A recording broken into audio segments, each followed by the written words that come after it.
Alors, dernier petit rituel que je vous propose pour la partie professionnelle de votre journée, dans cette série de routines. C'est à un certain moment, alors est-ce que déjà vous faites des to-do list de ce que vous avez à faire dans la journée? Ok. Tout le monde fait des... Qui fait pas de liste? Ok.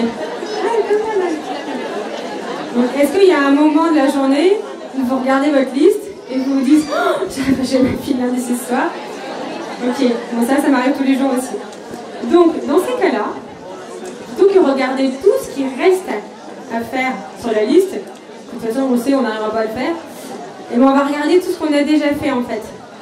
Et plutôt que de se dire oh, il reste ça, il reste ça, il reste ça, mais j'arriverai jamais, mais comment on va faire? Il reste que 2 heures et tout. De se dire ok, depuis ce matin j'ai fait ça, waouh j'ai fait ça aussi, ah ouais j'ai fait ça aussi, c'est chouette, j'ai réussi à faire ça. Et voyez votre to-do list à l'envers et félicitez-vous sur tout ce que vous avez fait, sur tout ce que vous avez réussi à faire, tout ce que vous avez peut-être fait qui n'était pas sur la liste aussi et qui du coup vous a rajouté du temps. Et vous allez voir qu'en inversant le schéma de pensée, tout ce qui reste à faire, au final, si on ne l'a pas fait, c'est pas si grave, on le fera demain ou un autre jour, ou même peut-être jamais. Donc pensez à visualiser votre to-do list à l'envers et félicitez-vous d'avoir déjà réussi à faire tout ça. Toujours s'envoyer du positif, parce que ça fait vraiment du bien. Et du coup, on voit la fin de la journée sous un œil différent. Donc ça, c'était le petit partage pour des idées de rituels pour mieux vivre, plus dans la sérénité et la détente, sa journée professionnelle. On arrive à la fin de la journée, vous allez rentrer chez vous. Qui parmi vous a des enfants? Pour ceux qui n'ont pas d'enfants, écoutez pour quand vous aurez des enfants, c'est précieux.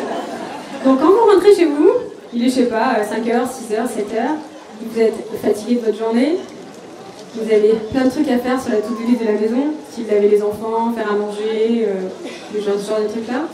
Et c'est le moment où vous retrouvez vos enfants, et c'est le moment où vos enfants vont être hyper collés à vous sursolliciter, et à éclater en pleurs pour le petit bout de gâteau cassé ou la petite voiture que vous n'avez pas donné de la bonne couleur.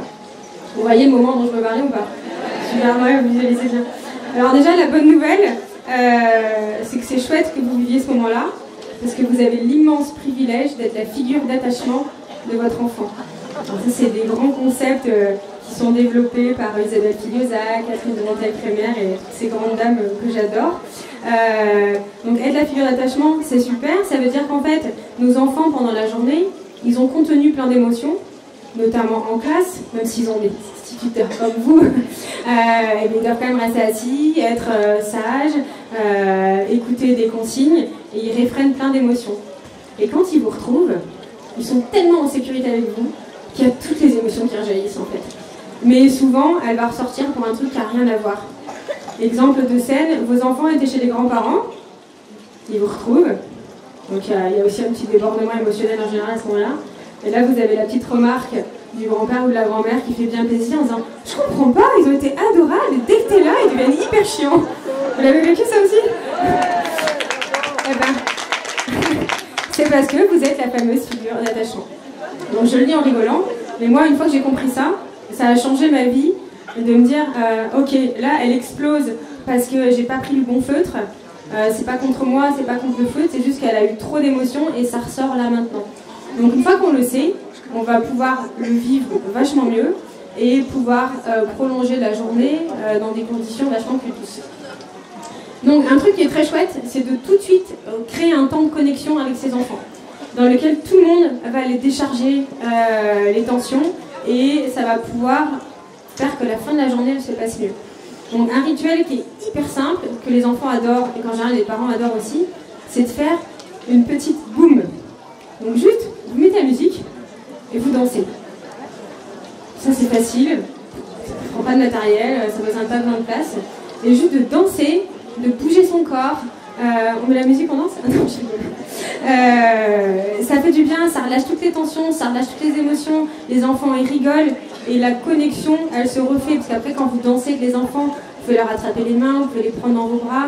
Et il y a aussi le contact qui se fait par le toucher et qui va aussi apporter beaucoup de bien-être aux enfants.